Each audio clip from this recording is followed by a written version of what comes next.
This handsome little chap is called Bugs, after Bugs Bunny. Bugs is a long-eared owl. He's called a long-eared owl purely because of those little sticky up bits on top of his head. But they're actually not his ears at all. They're literally feathers, and they're called ear tufts, and they're to help him to blend in against the bark of a tree a little bit better. So like a twig or a leaf sticking out. Now Bugs here is 3 years old, so he's quite a young gentleman. He should live until he's a good 20 years of age with us, so he can live for quite a long time. Now, long-eared owls are one of our 5 native owls to the UK. So we have the barn owl, tawny owl, little owl, long-eared owl, and short-eared owl.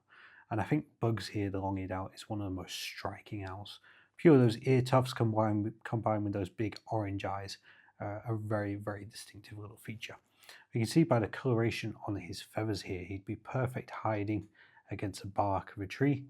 You wouldn't be able to see him. They're one of the more secretive owls in the UK. They are one of the hardest to be able to see. Now, a lot of people have noticed how owls can turn their heads a long way around. They can actually turn their heads basically 2/3 of the way around, so 270 degrees. And that's purely because their eyes are not eyeballs, they're eye tubes, so essentially like a big pair of binoculars. They help them to basically fix on and combine their hearing and their eyesight together.